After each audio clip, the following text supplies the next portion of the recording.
In 20 years from now, you'd be more disappointed by what you didn't do compared to what you actually did. Very, very true. Very wise words there, man. How is that apt? I guess with what's going on at the moment, you don't really want to miss out. No.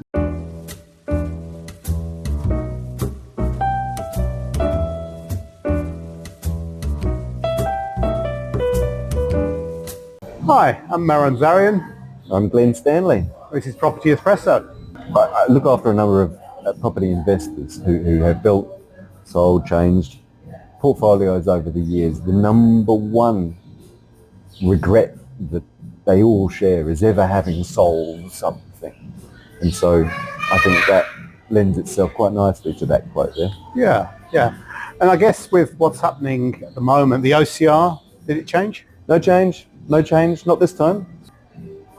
About 2 weeks ago, we started seeing economists predicting that there will now be a cut to the OCR in 2024, probably not until November. Right. Today was always going to be interesting. I have spoken to one or two people who were optimistic of a cut today, and so they owe me money now. But I was hoping for it as well. I think we were all hoping for it, but I wasn't going to bet on it. The gist is that we are nearly within the target band, which is 1 to 3%. Inflation is now nearly there. Whether it's August, October, or November, I don't know. I really don't know. There's still. We talked a little bit earlier about the boxes. There's still one key measure that is observed by the Reserve Bank, being the likelihood that businesses will be increasing their prices in the near future, yes, which is an outlier. And until that number comes down to within about 25% of businesses, we're probably going to be stuck in this holding pattern. And it is hurting. It really is hurting. And the Reserve Bank have stated that they are aware that non-performing loans are mounting. Mortgagee sales are going up. Of course, they're not as many as there were back in the GFC days yet. But on the flip side of that, we have a lot of banks being very accommodating of clients who are presenting as early as possible their problems, and the bank will walk them through, but only to a point when, I guess, if it's looking inevitable that these clients aren't really going to be in a position to get better, that's when we start implementing that mortgagee sale fee. Okay. Case in point being, there seems to be an acceptance of more future pain before things will come right, which sucks. Yeah. I read somewhere that 3 of the major banks in the UK, in anticipation of the interest rates coming down, they've started reducing their fixed term rates. Yes, do you think that will happen here? It's a prudent point. Banks don't generally wait, or won't generally wait, for the cash rate to change before they cut their interest rates. They are already pricing in the likelihood that it will or won't change. Yep. You may recall late last year or perhaps earlier this year, ASB actually cut a few key rates on the Monday before Wednesday's cash rate announcement, which was just unheard of. Why don't you just wait? Made all the more confusing when the next day, on the Tuesday, ANZ said they thought that interest rates were going to go up, and it was all turmoil. Now we're at a place where there's not a lot of regular change in pricing. We have a solid understanding of what each bank will offer for each term. There's not much sway around there, but I, for one, will be very interested to see the impact, the real world impact on pricing following today's announcement. No change in the cash rate, but the rhetoric is we're getting there, and I think that's going to increase the confidence banks have that rates will come down, and accordingly you might start to see some, albeit very modest, reduction in fixed rates. Yeah. And as our comment earlier on about don't leave it and act now, I guess 6 months from now, we could be looking back and saying, perhaps we should have acted. Perhaps we should have bought.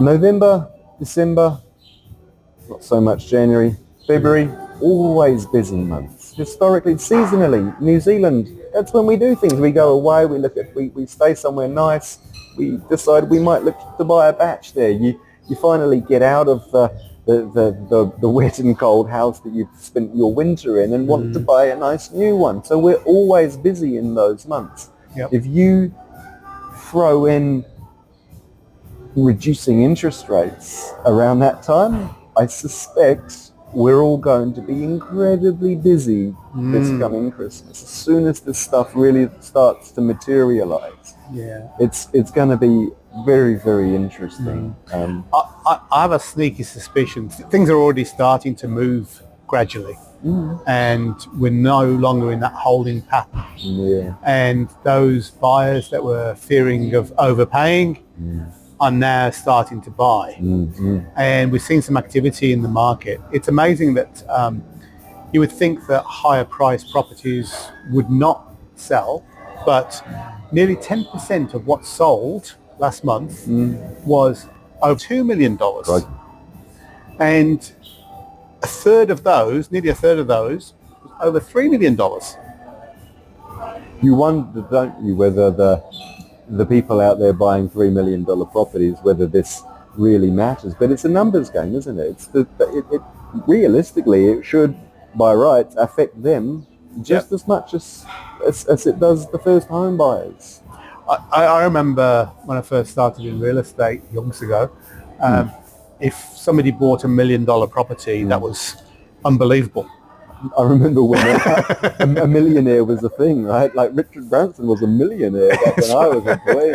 I mean, things do move on, and I guess from that perspective, I think things are starting to move. There's definitely less coming in compared to all the active listings that are on the market at the moment, and I think as they're selling, as they're moving on, we're going to see a shift towards buyers not having as much to look at. Much choice. And if that's going to happen, then it's going to create more competition. Yeah. It's going to be better for the vendors. Supply and demand 101. The value of the product will increase if its scarcity goes up. It's not rocket science. And if that's happening now, before the spring, then when the spring new listings come in, I think it'll be a fresh start to the whole market. It's almost shaping up to be some sort of a perfect storm when we consider that national government have reintroduced the deductibility of interest costs for rental properties. My phone has been ringing hot from old clients who I've known for 10, 15, 20 years in some cases, who 5 or 6 years ago exited that rental space. The perks weren't there anymore. They got out. They've been doing their own thing, but now they're revisiting it. As of next year, we'll be able to claim 100% of our interest costs, and suddenly it's being a landlord is back on the table again. Again, you combine that with the seasonal factor, so that November, December spike that we see in sales activity, interest rates coming down. More and more banks are entertaining loans up at 95% now. That was unheard of a year or so ago. I do remember pre-GFC, so we're back in 2004, 2005, when banks were lending up to 105, 110% LVR. Talk to some people about that these days and they're like, that's impossible, but we were effectively banking on the future increase in value. We were that sure that values were going to go up, that we were prepared to lend over 100%. Right now, we're starting to see again a bit more of an appetite for the banks to go, you know what, we will lend you 95%, 90%, 95%. They're relaxing the terms and the conditions around borrowing at that sort of level. Previously, things like flat rate income you couldn't factor that in. You weren't allowed to include it because it was a nicety, but we couldn't depend on it. Surely if you've only got 5% deposit only, these days they're going, yeah, you know what, that's fine. If that's a way to make this work, let's do it. Yeah. Well, you're right. Property prices do go up, even in the last year. Stats are showing that the median has gone up about 4.5% last year. Average sale price got up about 12%. Right. And that's in the Auckland area. So from that perspective, prices are still going up. Yes. And for somebody taking out a loan now, it's going to make a difference to them compared to renting for the next year. I guess debt to income ratio changed as well. Yeah, so DTI came in. It's not, because interest rates are so high, it can't and won't affect or impact on how much we can and can't borrow, because the test rates being employed by the banks. So they are assessing our capacity to service debt at a rate of about 8.9%. And the cost of that is resulting in an overall lending capacity far less than that 6 times DTI that has been that line in the sand. What we think will happen is that when interest rates do drop down and to a point where $100,000 income could realistically service the repayments of a $700,000 loan, that is when we're going to start to see, no, $600,000 is the most that you can borrow on a $100,000 salary. Yeah, because are they pandering to investors, do you think? Because it's 7 times. That's an interesting point, and one that gets raised quite a bit. There are, yes, you're right, it's 7 times for investors, but bearing in mind again that what the Reserve Bank says a bank can do and what a bank decides that it can and can't do are 2 very different things. You have to understand that the banks, when they're looking at the rental statement for a property, let's say for argument's sake it's generating $1,000 per week in rent, the bank will only use 75% of that $1,000 in its calculations. Right. And so you then start to say, well, that $1,000 a week, that's $52,000 a year. You multiply that by 6 or even 7, we're still only at $350,000. You're not going to find a property generating $1,000 a week in rent that costs $350,000. Yeah.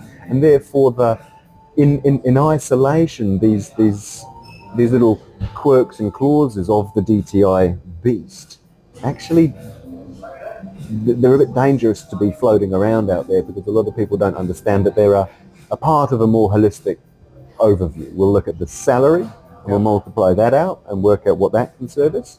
We'll then look at the rental, and then we'll work out what that can service. And I guess where the Reserve Bank is going with the DTI is, if the total of this plus this is equal to more than 7 times your income and you're an investor, then no, you can't borrow that. You can only borrow 7 times. I think it's going to be it'll be another year or so before we start to encounter the first of the DTI issues. Yeah.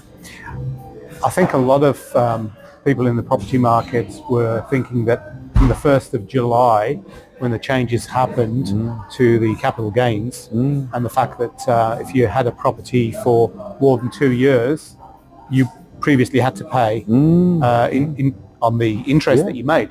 Whereas now, anything that you bought more than 2 years ago, you don't have to. That's right. And people thought, oh, that means all these landlords are going to start selling up from the 1st of July. No. Hasn't happened. No, absolutely not. I'm seeing investors coming in and buying now. Yeah, absolutely. Because they've seen the market at its lowest, and it can only go up. Yeah. I am working with one client at the moment who has determined that one of their investment properties has done its dash, and that there's no more value to be added. The locale is such that it's sort of stagnated to a point where they want to sell it and start again, buy something else, buy something new. And that's That's cool. It's logical. It makes sense in their situation, but somewhat unusual. More often than not, if we have an investment property that we're currently holding it just got a whole lot better. Yeah, it's a long-term investment. Totally, absolutely, absolutely. And again, coming back to what I said earlier, the biggest regret that any investor that I work with has is having sold something in the past. We all get 20 years down the track and go, hang on, how much did I sell that for? What? I could have kept it. I should have kept it. There would have been a way. Unfortunately, for many, at the time, you just can't see past that. And again, coming back to what we were talking about earlier with mortgagee sales and stressed mortgages and things like that, I can understand why many do choose to sell. Yeah. And the other thing that's being looked at for change by the end of this month is overseas investment. Are we opening the doors again? And it's going through a consultation process. 28th of July, I think, is the final date for them to make a decision. That is an interesting move, and obviously it's only affecting build to rent. However, it does make you wonder what they're actually going to be building, because recent media reports, you're going to see much smaller apartments being built. Right. Is that a good thing? The shoebox thing. Yeah. I've seen mixed reports on this. I've seen an article written by someone who lived in a shoebox apartment and thinks that shoebox apartments is fantastic. And whether the shoebox apartment or the apartment or the house is owned by someone, a New Zealand resident or someone overseas, at the end of the day, my biggest gripe with, dare I say it, overseas investors in years gone by was that a lot of the properties bought by overseas investors were left vacant. Right. They were empty shells. The investment, the return on the investment was so strong in terms of capital gain that it made no sense for them to rent it out. The overheads and the maintenance and the liability and having to install heat pumps and all the rest of it just got so hard that these houses were left empty. And at that time, we certainly had a housing crisis. We had a shortage of properties. I guess my concern is that if we do pass this through legislation, open the doors again, are we going to be left with a lot more empty houses, or is it going to help fix our housing problem? And certainly shoebox apartments, if you choose to occupy a small apartment and that's your choice and you're happy with it, then great. I don't see why we need to say, no, you can't build one that small because I say so, and not provide people that want to live in that with the ability to do so. Yeah. Yeah, it's a fair point, and I think we touched on this a few years ago when we were talking about we need more smaller, affordable properties for people. Going forward, I guess, do you think the next OCR review in 6 weeks is going to reveal anything, or is it going to be the same as? I want it to. I want it to. We all want it to. We all want it to. That's a silly statement. Yeah. No, I don't. I think that with each subsequent henceforth, we're going, the likelihood increases. Right. I really do. I think after the last announcement was made, I really didn't know, but now I think we have pretty clear indication that things are on track and that the end is in sight. Yeah. So do you think the banks will become a little bit more generous with reducing their interest rates as a result of it? I'm really interested to see who moves and what term. Generally speaking, the official cash rate is used to price short-term fixed and floating rates. Right. So by that I mean that when the cash rate drops from its current 5.5%, it'll probably move by 0.25%. We'll probably see a similar cut to the bank's floating rates, which are currently 8.6, 8.7%. No one's floating anyway. And so, well, very few people are floating, and if they are, then it's only a relatively small portion of their overall debt. But we'll start to see these cuts in that shorter term fixed and floating rate, but not so much in the longer term. The longer term rates right now are lower than the shorter term rates, but people are, and rightly, being discouraged from fixing for too long because we are that confident that the shorter term rates will drop below their longer term counterparts and balance things out. Who are you seeing come through your business as far as wanting loans at the moment? Well, as I say, there's been a marked spike in investors wanting to get back into investing. Okay. So that's been really, really interesting. Another typical call that I get is, oh dear, my interest rate is coming to its end. I still have clients paying 2.xx% on their mortgages today. Some good financial advice from a few years ago has meant that they've enjoyed this for so long. However, coming off 2.5-ish% and on to 6.5-ish% is very, very, very frightening. And so a lot of the calls I'm getting at the moment is, how can we reduce the impact that these higher interest rates will have? And unfortunately, a lot of the times, the only logical solution to a meaningful mitigant is to actually refinance these mortgages to another bank and begrudgingly push out the loan term back out to, say, 25 or 30 years, with a view that when, touch wood, interest rates are back down again, or do come down again in the next year or so, we can actually then maintain these currently high repayments, but at a lower interest rate, thus reduce that term back in again.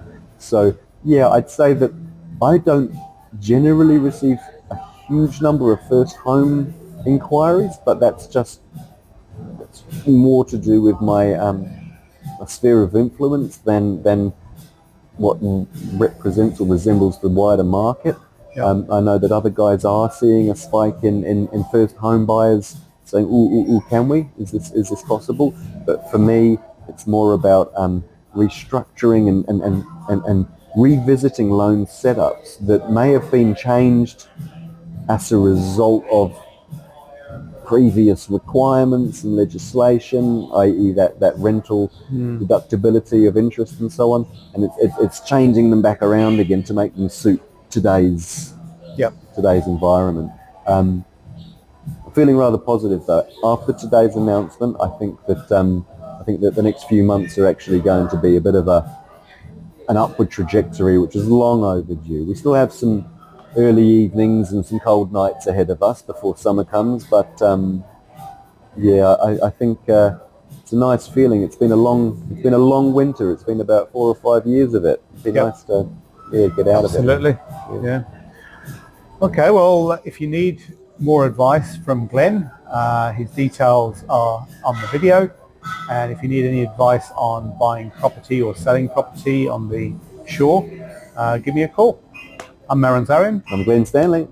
Thank you very much. Thank you.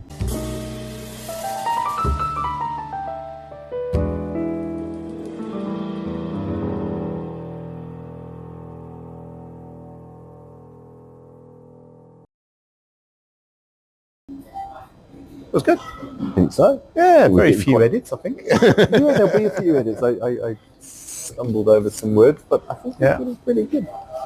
You know, every property we've got listed, we've got a rental appraisal on them, because you never know who's going to buy it. Yeah.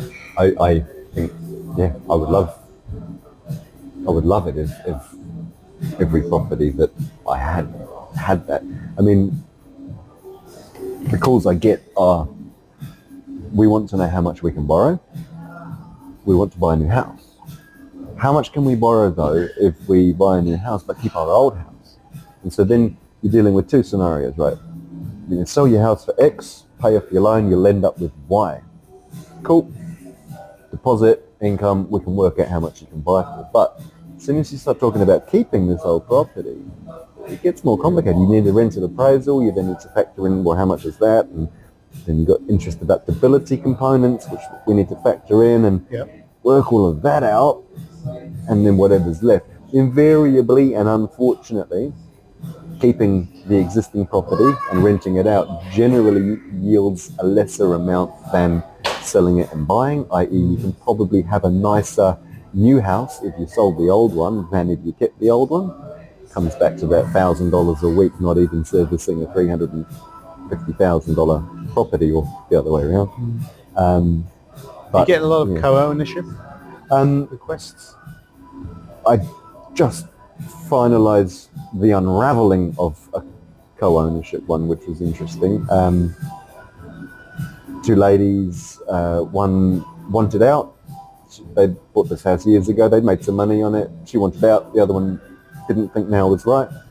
And so we had to somehow get a loan for this one lady to take on the other lady's bet. I suspect there will be people who, despite all of these incremental positive changes, are still not in a position to do anything. And so you talked earlier about FOOP becoming FOMO again. I think that as these things will start to manifest, you're going to get some, not desperate people, but some people prepared to look and think outside of the square, think outside of the box, buddy up with someone in a similar situation and buy together. I can tell you that can have adverse or complications later on down the track, i.e. if one of the parties wants out or needs out or loses their job or something, the other one can be left holding the can, and it's often a lot easier to deal with that if you're married to the other person and live with them than if it's a friend with their own family and stuff. But ways and means, and I've helped dozens of friend groups over the years set up their little, I want to call it a cartel, I don't know what's the word, syndicate. They'll get together, they'll all bring their own slice to the table. He may have a deposit, she may have an income, he may have a paintbrush and can do the building work. I don't know, but and I've seen them work. I've seen more work with great success than have failed. Those which have, interestingly, thinking about it now, those which have fallen apart and become a bit yucky at the end are generally family, so siblings. Right. Banker mum and dad, is that still a thing? Banker mum and dad is has always and is still struggling, I think, to contend with the logistics of it all. I am now very, very nearly banker mum and dad, and despite working in this scene, in this industry for so long, I still go, oh, hang on, like, what? If I'm giving it, I have to pay. And so all those years that I've been, meeting with mum and dad and the kids and going, you should just give them money. Starting to realise that it's not quite that easy. Certainly, there are ways and means, but like I said, banks are now seriously entertaining applications at 90 or 95% LVR. One prerequisite for any loan at any LVR level is that you do have at least genuine 5% savings. You have to have saved at least 5% of that. And therefore, banker mum and dad, only really applies if the KiwiSaver and other bits and pieces is enough to gather that 5%. Oftentimes, it's not really needed. I recently sold one locally here, and it was a main house, and the garage had been converted to a one-bedroom unit legally. Right. And the number of people that came through that were looking to get a bigger loan as a result of being able to rent out the one-bedroom unit. It was amazing the number that came through. Absolutely. They weren't the buyer, unfortunately, but Yeah. I think they are out there looking for inventive ways to increase their loans. Absolutely. I mean, you touched on the shoebox apartment thing. You recall Sean and Daryl had their Willoughby product. So Yep. the minor dwellings, that what do they call it? Prefab. So prefabricated properties, built off-site but erected on-site.